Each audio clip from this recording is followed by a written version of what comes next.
Les dernières années ont vu le coût de la vie augmenter, et ce de façon très prononcée pour bien des Québécois. Pour plusieurs, bien se nourrir est devenu une tâche très lourde et stressante, ce qui a pour effet de réduire le plaisir associé à la nourriture.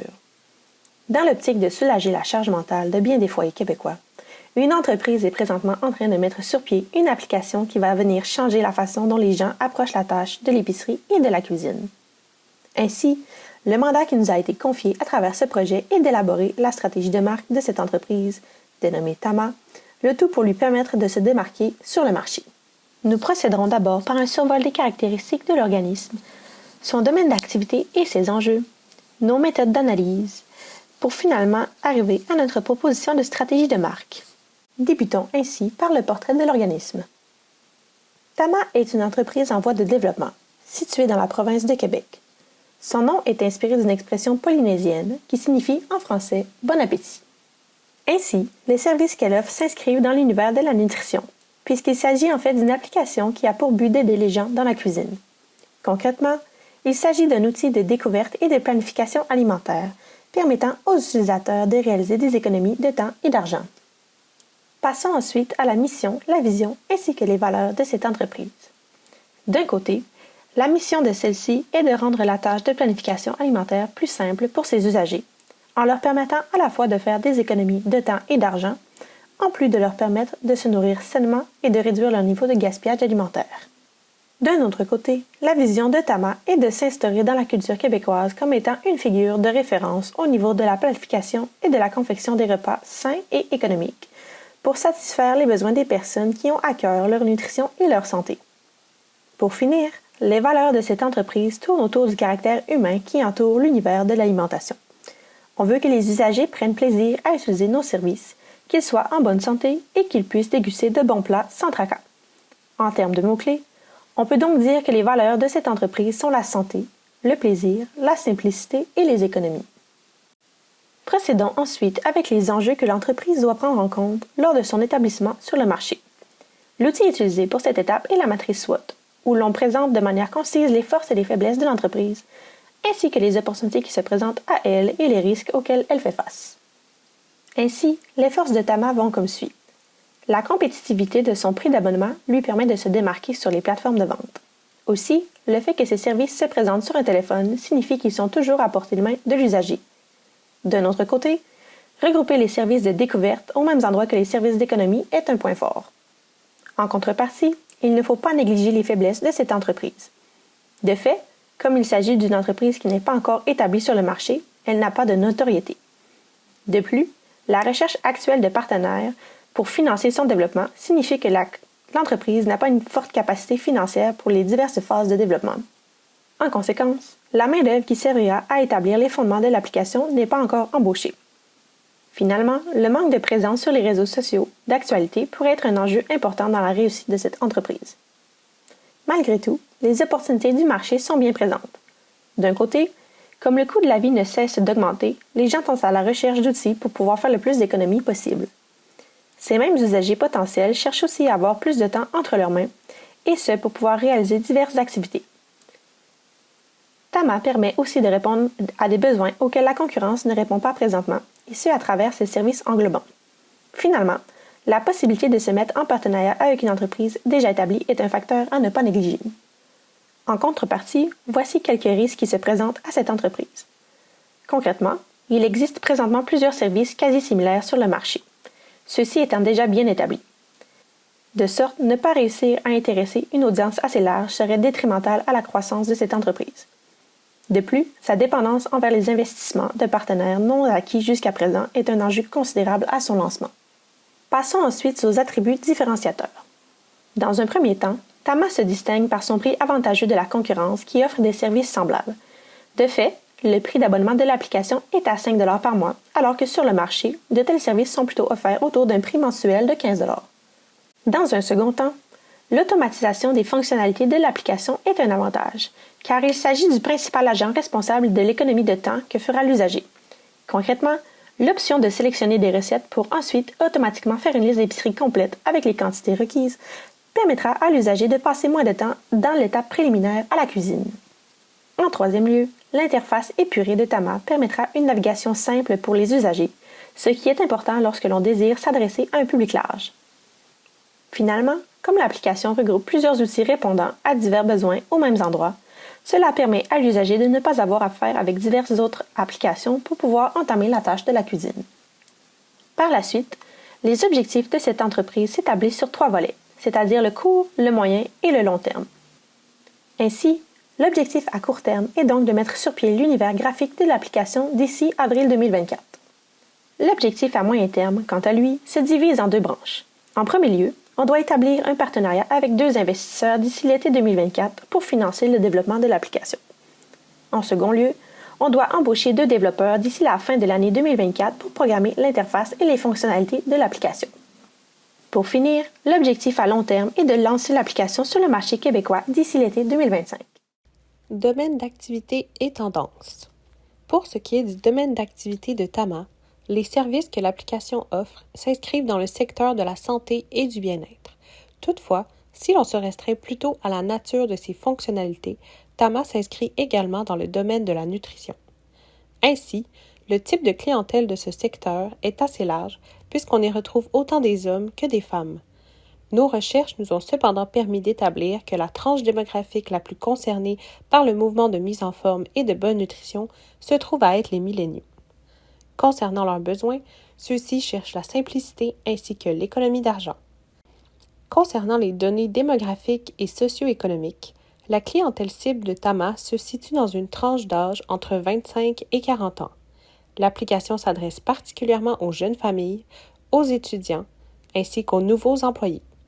Ils se situent dans la province de Québec et font principalement partie de la classe moyenne. Étant donné la diversité des tranches d'âge et de revenus, le niveau d'éducation de la clientèle peut donc être légèrement varié.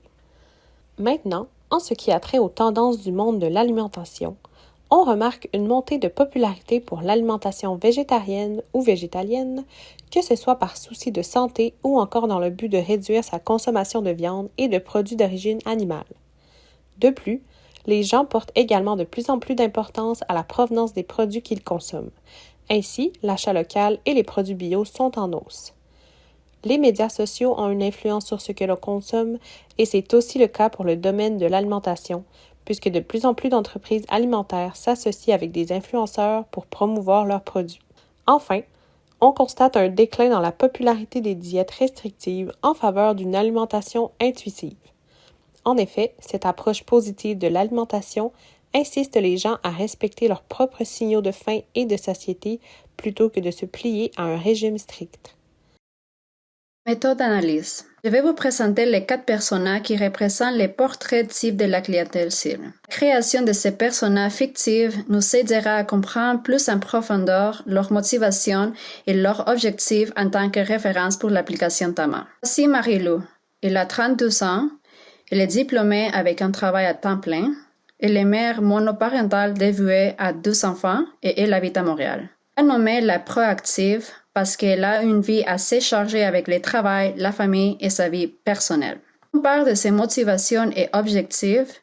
Elle veut passer moins de temps à réfléchir à la planification des repas. Elle veut passer plus de temps avec ses enfants.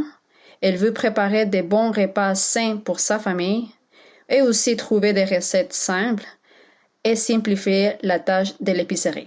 Chloé a 24 ans et elle entend de finir son baccalauréat tout en ayant un emploi à temps partiel. Elle habite à Limoilou avec ses colocataires. On l'a nommée l'organisée parce qu'elle choisit d'utiliser son temps avec sagesse et chaque dépense est soigneusement réfléchie car elle dispose d'un budget limité. Motivation et objectif. Elle veut bien manger malgré son budget d'étudiant très serré. Elle veut trouver des recettes faciles. Elle veut se procurer des bons aliments sains les moins chers possibles et aussi économiser du temps avec la planification de ses repas. Voici Char. Marié depuis 13 ans avec sa conjointe de 36 ans, Char est père de 3 enfants. Il est entraîneur et diététiste dans sa propre clinique qu'il a fondée dans sa vingtaine. On l'a nommé l'explorateur parce qu'il aime s'informer sur les nouvelles tendances dans le monde de l'alimentation afin de bien conseiller ses nombreux clients qui ont parfois des besoins alimentaires spécifiques. Ses motivations et objectifs. Il veut découvrir de nouvelles recettes à partager avec sa famille et ses clients. Il veut trouver des mets variés. pour pouvoir faire des suggestions à ses clients selon leurs besoins alimentaires et aussi avoir une alimentation saine. Stéphane. Il est un homme érudit dans la cinquantaine qui est passionné par son travail. On l'a nommé le socieux parce qu'il est préoccupé par des soucis de santé depuis plusieurs années.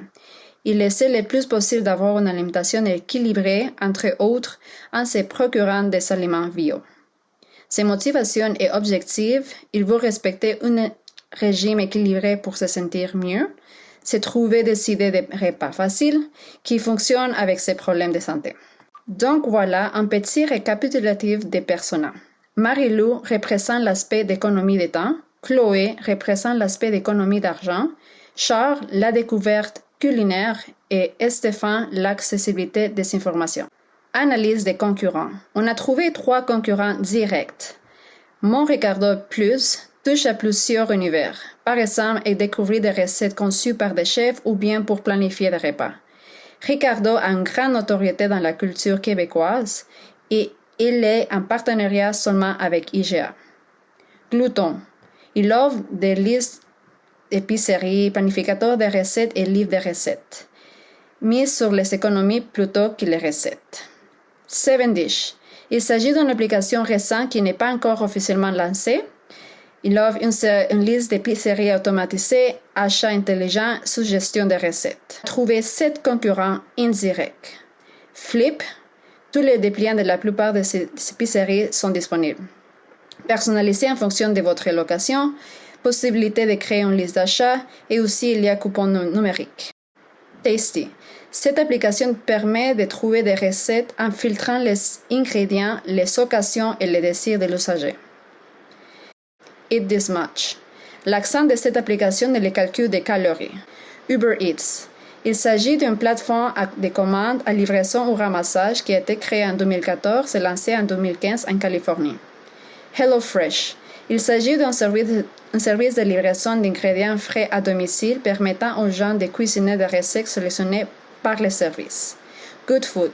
Cela ressemble beaucoup à HelloFresh. Il s'agit d'une entreprise d'origine montréalaise. Cook It. Il s'agit d'une boîte de repas québécoise qui désire faire découvrir le plaisir de cuisiner à ses usagers. Quand on compare les attributs de chaque concurrent, on l'a divisé en 4 extrémités. L'usager choisit les ingrédients, l'usager doit aller chercher les ingrédients, l'usager ne choisit pas les ingrédients et la nourriture vient à l'usager. Ricardo, Glouton et Seven Dish, les concurrents directs, ils vont offrir différentes extrémités dans cette matrice. Flip, Tasty et Eat This Much vont encore se retrouver dans les côtés droits de cette matrice. Quand on parle de Uber Eats, HelloFresh, Good Food et Cook It, ils vont se retrouver complètement à gauche de la matrice parce que la nourriture vient à l'usager. Ils sont des entreprises de livraison. Finalement, Tama offre la possibilité de choisir les ingrédients tout dépendant de la recette et le budget de l'usager. Pour conclure cette partie, voici tous les logos de tous les concurrents. Voici ceux les nominaux anglophones. Ici, les deux qui ont un symbole alimentaire et finalement ceux avec un symbole culinaire en cuillère. Stratégie de marque. Afin de bien représenter l'identité de marque de Tama, nous avons relevé 5 mots-clés qui prennent en compte les valeurs et attributs différenciateurs de la marque, et ce, selon 5 volets distincts, soit la culture, la voix, le ressenti, l'impact et l'essence. Le volet culture représente comment les clients et employés décriraient l'organisation. Nous avons choisi le terme humain, puisque bien que Tama offre des services qui concernent l'alimentation, c'est l'humain derrière qui le passionne, en lui faisant redécouvrir le plaisir de cuisiner des repas sains et en limitant les aspects plus intimidants de la cuisine, comme la recherche de recettes et la rédaction de la liste d'épicerie. La voix, c'est-à-dire le ton que l'organisation utilise pour parler aux autres, est familier. On veut que les gens se sentent comme chez eux lorsqu'ils consultent Tama, afin de les rendre à l'aise avec la tâche de cuisiner. Le ressenti, soit comment les clients se sentent après avoir utilisé le service, est la paix d'esprit. En effet, grâce aux automatisations de l'application, la charge mentale concernant la tâche de cuisiner est réduite, ce qui permet à l'utilisateur de ne plus percevoir cette tâche comme une corvée. Concernant l'impact, c'est-à-dire ce que l'organisation livre, nous avons choisi le terme simplicité puisque l'application permet de regrouper les divers enjeux entourant la cuisine dans un seul et même endroit. Enfin, pour ce qui est de l'essence, soit ce qui rend l'organisation spéciale, le mot-clé choisi est l'accessibilité, puisque toutes les fonctionnalités qui permettront à l'utilisateur d'économiser du temps et de l'argent sont accessibles par le biais d'un seul outil. Maintenant, passons au positionnement et à la promesse de Tama. Le positionnement est l'empreinte unique de la marque, soit la façon dont la clientèle la perçoit. Notre recommandation est la simplification culinaire. En effet, Tama permet à l'usager d'avoir en main tous les outils nécessaires à la réalisation de ses repas, en passant par des sources d'inspiration à des listes d'ingrédients détaillées. L'objectif de Tama est de mettre en valeur les plaisirs de la cuisine et, pour y arriver, on retire le plus de barrières possibles pour l'utilisateur. La promesse, c'est ce que bénéficie le client, ce qui unit la promesse de la marque à l'utilisateur. Nous avons choisi le terme accompagnement puisqu'en utilisant l'application, l'utilisateur aura accès à une panoplie d'outils pour réaliser les recettes de son choix. À chaque étape de son parcours, des outils lui seront fournis pour répondre à ses besoins, que ce soit dans la suggestion des recettes, la liste d'épicerie automatique ou bien la comparaison des prix en épicerie. L'utilisateur n'est jamais laissé à lui-même dans la cuisine puisque chaque étape est soutenue par un service en particulier. Identité nominale et slogan. Le slogan englobe de manière assez complète la promesse que Tama vise envers ses clients. Toutefois, nous croyons qu'il est peut-être un peu trop long et peut être grandement amélioré. Pour l'analyse du nom actuel, on remarque que le nom de Tama est déjà une option qui marche très bien. Il contient 2 syllabes, il est facile à prononcer et aussi à mémoriser. Par contre, il n'est pas évocateur puisque Tama est tiré d'une expression polynésienne, ce qui pourrait empêcher la plupart des gens à faire le lien avec sa signification et son domaine d'activité. Sinon, il est original, il est disponible au registre des entreprises et il peut se prononcer très bien dans différentes langues. Pour la proposition des nominaux, notre première proposition est Chop Chop. D'abord, ces 2 syllabes permettent de le prononcer facilement. Il appartient à la famille des onomatopées et celui-ci peut nous faire penser au bruit d'un couteau coupant des aliments sur une planche à découper. Donc, il est facile à mémoriser, très accrocheur et original. Aussi, ce nom est évocateur par rapport au domaine d'activité de l'organisation et il est disponible au registre des entreprises. Et finalement, un de ses points les plus forts, c'est qu'il peut être bien compris dans plusieurs langues. Notre deuxième proposition est Oa. Tout comme Tama, Oa est également tiré d'un mot polynésien. Dans ce cas-ci, Oa veut dire « ami » et nous l'avons choisi dans le but de donner une approche humaine tout en gardant la culture de l'entreprise. Il est très court, on arrive très bien à le prononcer et à le mémoriser. Par contre, il a le même problème que le nominal Tama, par le fait qu'à première vue, il peut ne pas nécessairement être associé au domaine de la nourriture et du bien-être. D'autre part, c'est un nom qu'on ne voit pas souvent, ce qui le rend très distinctif. Aussi, Oa est libre dans les registres des entreprises et si on le teste dans plusieurs langues, il peut se prononcer naturellement. Pour notre dernière proposition, nous avons choisi Cordon bleu. Il a 3 syllabes, mais reste assez court. C'est un mot qui se prononce bien et qui se mémorise rapidement, surtout pour les gens qui parlent français. Les origines de ce mot font souvent référence au domaine de l'alimentaire. On associe cordon bleu lorsqu'on parle de quelqu'un qui est bon cuisinier ou même d'un plat suisse fait à partir de viande, fromage et jambon. Par conséquent, ceci le rend pertinent et évocateur. En revanche, ce nominal n'est pas original car il peut faire penser à des marques déjà présentes dans le domaine de l'alimentaire. Malgré ça, il est encore disponible au registre des entreprises lorsque le mot possède un trait d'union. Finalement, au niveau du multilinguisme, cela peut causer problème puisque si on fait le test seulement en espagnol, le mot bleu se prononce bleu, donc le mot change complètement. Pour la proposition de slogan, pour Chop Chop, on a pensé à planifier, cuisiner, économiser. Plan, cook, save. Le slogan est une version réduite du slogan existant de Tama, mais nous l'avons modifié afin qu'il soit plus simple, direct et précis. De plus, nous croyons aussi qu'il s'agence très bien avec ce nominal par son côté efficace. Pour Oa, nous avons choisi le slogan « Votre ami dans la cuisine »,« Your friend in the kitchen ». On veut que l'utilisateur se sente accompagné et guidé tout au long de son expérience. Pour Cordon bleu, plus dans votre portefeuille, plus dans votre assiette, more in your bank, more in your plate, on veut évoquer la mission de Tama qui est d'offrir des recettes santé à petit prix. Ce slogan marche bien car il est en lien avec la promesse et décrit de façon claire ce que l'application veut offrir. Pour notre recommandation, nous suggérons l'option de nominal Chop Chop avec son slogan Planifier, cuisiner, économiser, puisque nous croyons qu'à long terme, il serait mieux reçu par la clientèle québécoise, mais également à l'international. Il faut se rappeler aussi qu'il correspond à tous les critères d'analyse nominale, donc même si Tama est un très bon choix de nominal, Chop Chop aurait le potentiel d'être une formule gagnante. Pour conclure, lors de cette analyse, nous avons pu avoir un portrait plus large sur l'application Tama, qui œuvre dans le domaine de la santé et du bien-être et qui aide ses utilisateurs en manque de temps à bien manger sans se ruiner. Nous avons constaté qu'elle se démarque par son prix compétitif, ses services et sa facilité d'utilisation. Elle se positionne favorablement par rapport à ses concurrents grâce à ses fonctions de personnalisation et son accessibilité. Nous avons vu 4 personas qui présentent les besoins auxquels Tama veut répondre. Économiser du temps, économiser de l'argent, découvrir des recettes et trouver des informations rapidement. Son identité de marque repose en partie sur l'empathie envers ses utilisateurs. Elle est une simplification culinaire qui accompagne ses clients tout au long de la préparation de recettes santé abordables. Bref, en tenant compte de cette analyse et des commentaires de notre client, nous allons pouvoir enfin entamer la prochaine étape de création d'image de marque, la conception de logo. Merci de nous avoir écoutés.